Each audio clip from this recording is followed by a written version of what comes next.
Hariom friends Odia सुख संसार channel को आपण को बहुत बहुत स्वागत।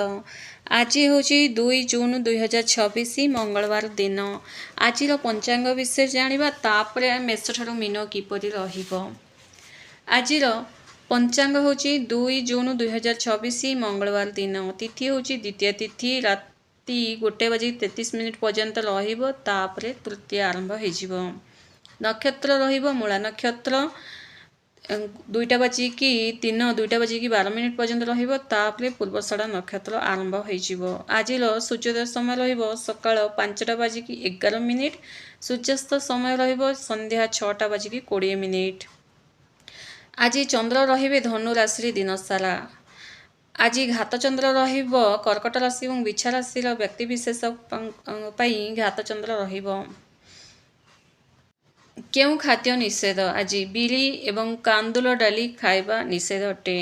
शुभ समय रहिबो आज सकाळ 6टा बाजिकी 55 रु 8टा बाजिकी 39 पर्यंत। दीपहर अमृत बेला रहिबो 12टा बाजिकी 6 रु 1 बाजिकी 50 पर्यंत। संध्यार शुभ समय रहिबो 7टा बाजिकी 38 रु 9टा बाजिकी 7 पर्यंत।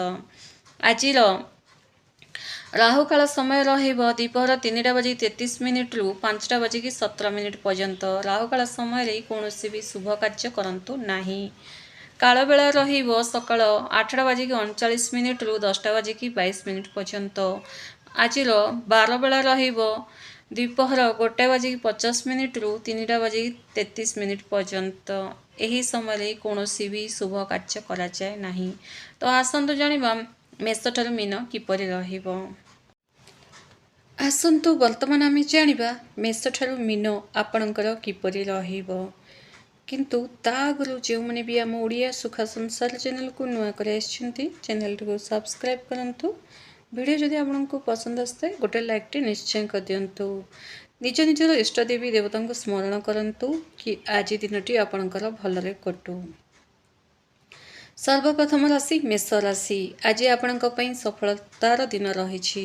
कर्म क्षेत्र में निज दक्षता प्रमाण करेंगे। कार्य क्षेत्र में आपणकर भल रही। धर्म कार्य अधिक रुचि बढ़। कौन धार्मिक यात्रार जोग आज रही जीवे मध्य। आर्थिक दिगरु दिनटी बेस लाभदायक रहिबो। टंका आज आपण को फेरी पाइबे। पारिवारिक जीवन में शांति रहिबो। बुलाबुली करिवार प्लान करेंगे अपराह्न परे। आज आपण हनुमान चालीसा पाठ करंतु 21 थर लेखा सकाळु सकाळु दिनटी बहुत शुभरे आपणकर कटिबो। वृष राशि। आज कौन गुप्त धन प्राप्तिर संभावना रही। आज किछि प्रोजेक्ट निज हाथ को आसीपारे। कर्म क्षेत्र में सहकर्मी ठारू सहयोग मिलिबो सपोर्ट मिलिबो। स्वास्थ्य प्रति टिके सतर्क ही रुहंतु। विशेषकर खाइबा पीवा उपरे टिके ध्यान दियंतु। लव रिलेशन रे टिके तिक्तता आसीपारे तेणु सतर्क ही रुहंतु। लव रिलेशन रे बेसी आज पड़ंतु नाही। किंबा आपन लव रिलेशन जदि केही किछि तृतीय लोक किछि कहउचंती ताहले फट से तांको कथाले विश्वास मध्य करंतु नाही। आज आपण पक्षी मानकु किछि दाना पानी दियंतु। दिनटी बहुत शुभरे कटिबो। मिथुन राशि। आज व्यवसायी मानक पई अत्यंत लाभदायक रही। भागीदारी कार्य रे बड़ सफलता मिलिबो। दाम्पत्य जीवन रे सुख शांति रहिबो। कोनोसी नुआ कार्य आरंभ करिबा पई आज दिनटी बेस्ट रही। आपणक पई सामाजिक स्तर रे मान सम्मान बढ़िबो। घर लोकंकर सपोर्ट पाइबे। संतान को नहीं खुशी अनुभव करिवे। आज किछि बैंक रिलेटेड काम आपणकर पूर्ण हो पारे। आज आपण गणेश भगवान मंत्र ओम गण गणपति नमः यही मंत्र जप करंतु। दिनटी शुभरे कटिबो। कर्कट राशि। आज आपण निज शत्रु मानक उपरे विजय लाभ करिवे। कोर्ट कचेरी मामला रे सफलता मिलिबार संभावना रही अछि। ऋण परिशोध करिवारे सफल हेबे।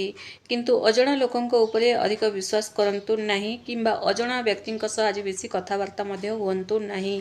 नहले आपण फसी मध्य जाई पारंती। आज आपण माँ दुर्गांकर चालीसा पाठ करंतु। दिनटी बहुत शुभरे कटिबो। सिंह राशि। छात्र छात्री माने पाठ पढ़ारे भल फलाफल देखा पाइबे। रिजल्ट देखा पाइबे। आशाजनक फल पाइबे। संतान मान तरफ शुभ खबर मिलिबो। प्रेम जीवन में मधुरता बढ़िबो। नुआ प्रकल्प रे निवेश करने दिनटी बहुत शुभ रही। कला और साहित्य क्षेत्र थिबा लोकंक पई आज भल समय रही। कार्य क्षेत्र में भल ना मान सम्मान रखिबे। ପୁରୁଣା ସମ୍ପର୍କୀୟ ଲୋକଙ୍କ ସହ ଆଜି କଥାବାର୍ତ୍ତା ମଧ୍ୟ ହେବାର ସମ୍ଭାବନା ରହିଛି। ଅପରାହ୍ନ ପରେ ବୁଲାବୁଲି କରିବାର ପ୍ଲାନ୍ ମଧ୍ୟ କରିବେ। ଆଜି ଆପଣ ସୂର୍ଯ୍ୟଦେବଙ୍କୁ ଜଳ ଅର୍ଘ୍ୟ ଦିଅନ୍ତୁ। ଦିନଟି ବହୁତ ଶୁଭରେ କଟିବ। କନ୍ୟା ରାଶି, ଆଜି ପରିବାରରେ କୌଣସି ମାଙ୍ଗଳିକ କାର୍ଯ୍ୟର ଆୟୋଜନ ହୋଇପାରେ କିମ୍ବା ଆପଣ ଯୋଗଦାନ ମଧ୍ୟ କରିପାରନ୍ତି। ପାର୍ଟି ଫଙ୍କସନରେ ଆଟେଣ୍ଡ ମଧ୍ୟ କରିପାରନ୍ତି। ଜମିବାଡ଼ି କିଣାବିକା କ୍ଷେତ୍ରରେ ଲାଭ ରହିଛି। ଆପଣଙ୍କର ଯିଏ ବି ଗୁରୁଜନ ଅଛନ୍ତି ତାଙ୍କ ସ୍ୱାସ୍ଥ୍ୟରେ ସୁଧାର ଆସିବାକୁ ଲାଗିବ। କର୍ମକ୍ଷେତ୍ରରେ ଆପଣଙ୍କୁ ଅଧିକ ପରିଶ୍ରମ କରିବାକୁ ପଡ଼ିବ, କିନ୍ତୁ ଫଳ ନିଶ୍ଚିତ ଭାବରେ ମିଳିବ। ବିଦ୍ୟାର୍ଥୀମାନଙ୍କ ପାଇଁ ଦିନଟି ବହୁତ ବଢ଼ିଆ ରହିବ। ପଢ଼ାରେ ମନ ଲାଗିବ। ଆଜି ଆପଣ ଗଛମାନଙ୍କୁ ପାଣି ଦିଅନ୍ତୁ। ଦିନଟି ବହୁତ ଶୁଭରେ କଟିବ। ତୁଳାରାଶି, ନିଜ ଭାଇ ଭଉଣୀଙ୍କ ସହ ସମ୍ପର୍କ ଆଜି ଭଲ ରହିବ। ପଡ଼ୋଶୀଙ୍କ ସହ କଥାବାର୍ତ୍ତା ସମୟରେ ଟିକେ ସଂଯମତା ରଖନ୍ତୁ। କିଛି କଥା ଏମିତି କହିଦିଅନ୍ତୁ ନାହିଁ ଯେଉଁଟାକି ବାଦ ବିବାଦରେ ସୃଷ୍ଟି ହୋଇପାରେ। କୌଣସି ଛୋଟ ଯାତ୍ରା କରିପାରନ୍ତି ଯାହା ଆପଣଙ୍କ ପାଇଁ ଲାଭଦାୟକ ରହିବ। ଆର୍ଥିକ ସ୍ଥିତି ଆଜି ଭଲ ରହିବ। ମନ ମଧ୍ୟ ଠିକ୍ ରହିବ, କିନ୍ତୁ ପଡ଼ୋଶୀଙ୍କ ସହ କଥାବାର୍ତ୍ତା ସମୟରେ ଯାହା ବି କହୁଛନ୍ତି ଭାବିଚିନ୍ତି କହିବା ଆବଶ୍ୟକ, କାରଣ ଛୋଟ ଛୋଟ କଥାରେ ବାଦ ବିବାଦ ମଧ୍ୟ ସୃଷ୍ଟି ହୋଇଯାଇଥାଏ। ଆଜି ନିଜ ଲଭ୍ମେଟ୍ ସହ ସମୟ ମଧ୍ୟ ଭଲ ରହିଛି। ଲଭ୍ମେଟ୍ ସହ ବୁଲାବୁଲି କରିବେ ଏବଂ କିଛି ବଡ଼ ଗିଫ୍ଟ ଦିଆ ନିଆ ମଧ୍ୟ ଆଜି ହେଇପାରେ। ଆଜି ଆପଣ ଦୁର୍ଗାଙ୍କର ମନ୍ଦିର ଯାଇ ଆସନ୍ତୁ। ମାତା ଦୁର୍ଗାଙ୍କର ଦିନଟି ବହୁତ ଶୁଭରେ କଟିବ। ବିଛା ରାଶି, ଆଜି ଆପଣଙ୍କ ବାଣୀରେ କଠୋରତା ଆସିପାରେ, ତେଣୁ ସତର୍କ ହୋଇ ରୁହନ୍ତୁ। କାହାକୁ ବାଧିଲା ଭଳିଆ କିଛି କଥା କହିଦିଅନ୍ତୁ ନାହିଁ। ଆଜି ଧନ ସଞ୍ଚୟ ଉପରେ ଟିକେ ଧ୍ୟାନ ଦିଅନ୍ତୁ। କାହାରି ଇମୋସନାଲ ଏବଂ ସେଣ୍ଟିମେଣ୍ଟାଲ କଥାରେ ଆଜି ପଡ଼ନ୍ତୁ ନାହିଁ। ପରିବାରରେ କାହା ସହିତ ମତାନ୍ତର ହୋଇପାରେ, ତେଣୁ ଟିକେ ଜାଗୃତ ହୋଇ ରହିବା ଉଚିତ।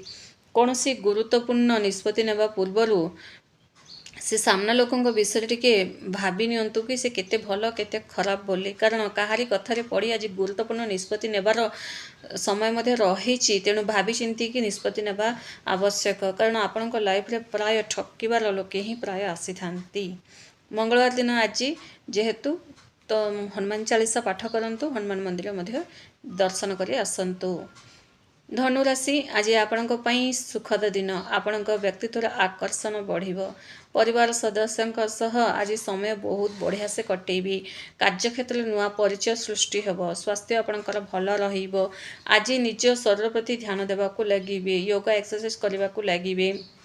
ମନ ପସନ୍ଦର ଯେଉଁଟାକି ଆଶାଜନିତ ଫଳ ମିଳିବ ଏବଂ ମନ ପସନ୍ଦର କଥା ମଧ୍ୟ ଆପଣ ଶୁଣିବାକୁ ପାଇବେ। ଯେଉଁ ବ୍ୟକ୍ତିଙ୍କ ପ୍ରତି ଆପଣ ବେଶୀ ଭାବୁଥିଲେ ସେ ବ୍ୟକ୍ତିଙ୍କର କିଛି ଭଲ କଥା ଆପଣ ଶୁଣିବାକୁ ପାଇବେ। ମନ ଆପଣଙ୍କର ଠିକ୍ ରହିବ। ପରିବାରର ଲୋକଙ୍କର ସପୋର୍ଟ ମଧ୍ୟ ପାଇବେ। ଆଜି ଆପଣ ଭଗବାନ ବିଷ୍ଣୁଙ୍କର ପୂଜା ଅର୍ଚ୍ଚନା କରନ୍ତୁ। ସକାଳୁ ସକାଳୁ ସ୍ନାନ ଆଦି କରି ଦିନଟି ବହୁତ ଶୁଭରେ କଟିବ। ମକର ରାଶି, ଆଜି କିଛି ଅଯଥା ଖର୍ଚ୍ଚ ଆପଣଙ୍କର ହୋଇପାରେ। ଦୂର ସ୍ଥାନକୁ ଯାତ୍ରା କରିପାରନ୍ତି। କାର୍ଯ୍ୟକ୍ଷେତ୍ରରେ କିଛି ଚ୍ୟାଲେଞ୍ଜେସ୍ ଆସିପାରେ, କିନ୍ତୁ ଆପଣ ନିଜର ବୁଦ୍ଧି ବଳରେ ତାକୁ ସମାଧାନ ମଧ୍ୟ କରିବେ। ସାମାନ୍ୟ ମାନସିକ ଟେନସନ୍ ଟିକେ ଦେଖାଯିବ। ଆପଣଙ୍କର ସହକର୍ମୀମାନେ ଆପଣଙ୍କୁ କିଛି ନିଚ ଦେଖାଇବାକୁ ମଧ୍ୟ ଚେଷ୍ଟା କରିପାରନ୍ତି, ତେଣୁ ଆଜି ଟିକେ ଚୁପ୍ ରହିବା ଆବଶ୍ୟକ, କିନ୍ତୁ ଚୁପ୍ ରହି ବୁଦ୍ଧି ବଳରେ ହିଁ ତାକୁ ସମାଧାନ କରିବା ଆପଣଙ୍କ ପାଇଁ ଭଲ ରହିବ। ଆଜି ଆପଣ ହନୁମାନ ଚାଳିଶା 21 ଥର ଲେଖା ପାଠ କରନ୍ତୁ। ତା ସହ ଗାୟତ୍ରୀ ମନ୍ତ୍ର ଆପଣ 4 ଥର ଲେଖା ପାଠ କରନ୍ତୁ। ଦିନଟି ବହୁତ ଶୁଭରେ କଟିବ। କୁମ୍ଭ ରାଶି, ଆଜି ଆୟର ନୂଆ ଉତ୍ସ ସୃଷ୍ଟି ହେବ। ପୁରୁଣା ବନ୍ଧୁଙ୍କ ସହ ସାକ୍ଷାତ ଆପଣଙ୍କର ହୋଇପାରେ। କୌଣସି ଗାଁକୁ ଯିବାର ପ୍ଲାନ୍ ମଧ୍ୟ ଆଜି ଆପଣ କରିପାରନ୍ତି। ସମାଜରେ ଆପଣଙ୍କର ମାନ ସମ୍ମାନ ବଢ଼ିବ। ପାରିବାରିକ ସୁଖ ମିଳିବ। ଧାର୍ମିକ କାର୍ଯ୍ୟରେ ମନ ଲାଗିବ। ଆଜି କିଛି ନୂଆ ଗଛ ମଧ୍ୟ ଲଗାଇବେ କିମ୍ବା ଗଛପତ୍ରର ଯତ୍ନ ମଧ୍ୟ ନେବେ। ଆଜି ଟିକେ ନେଚୁରାଲ ସହ ଆପଣ ଯୋଡ଼ି ହୋଇ ରହିବେ। ଆଜି ଆପଣ ଅସହାୟ ଲୋକଙ୍କୁ କିଛି ଦାନ କରନ୍ତୁ, ଯେଉଁଟାକି ଦିନଟି ବହୁତ ଶୁଭରେ କଟିବ। ମୀନ ରାଶି, କାର୍ଯ୍ୟକ୍ଷେତ୍ରରେ ପଦୋନ୍ନତି କିମ୍ବା ବଡ଼ ଦାୟିତ୍ୱ ମିଳିବାର ସମ୍ଭାବନା ରହିଛି। ନିଜ ମାତା ପିତାଙ୍କର ଆଶୀର୍ବାଦ ଓ ସହଯୋଗ ଆପଣଙ୍କ ଉପରେ ରହିବ। ଆର୍ଥିକ ଅବସ୍ଥା ଆଜି ଆପଣଙ୍କର ଭଲ ରହିବ। ଆଜି କୌଣସି ବିବାଦୀୟ କଥାବାର୍ତ୍ତାରୁ ଟିକେ ଦୂରେଇ ରହିବା ଉଚିତ। ମନ ସବୁବେଳେ ଆଜି ଟିକେ ଶାନ୍ତ ରଖିବା ଉଚିତ। ଯେଉଁଟା ଆପଣଙ୍କୁ ଆବଶ୍ୟକ ସେହି ଜିନିଷ ଉପରେ ଆପଣ ଧ୍ୟାନ ଦେବା ଉଚିତ। ତେବେ ଯାଇ ଆଜି ଆପଣଙ୍କ ଦିନଟି ଅତି ଉତ୍ତମରେ କଟିବାକୁ ଲାଗିବ। ପୁରୁଣା ସାଙ୍ଗସାଥୀମାନଙ୍କ ସହ ଆଜି ଅପରାହ୍ନ ପରେ ଭେଟ ହେବାର ସମ୍ଭାବନା ରହିଛି। ଆଜି ଆପଣ ମଥାରେ କେଶର ତେଲ ଲଗାନ୍ତୁ ଏବଂ ତା ସହ ଗାୟତ୍ରୀ ମନ୍ତ୍ର 4 ଥର ଲେଖା ପାଠ କରନ୍ତୁ ଏବଂ ନିଜର ଘରେ ଥିବା ମାତା ଲକ୍ଷ୍ମୀଙ୍କ ଆଗରେ ଘିଅର ଦୀପ ଜାଳନ୍ତୁ। ଦିନଟି ବହୁତ ଶୁଭରେ କଟିବ। ଧନ୍ୟବାଦ।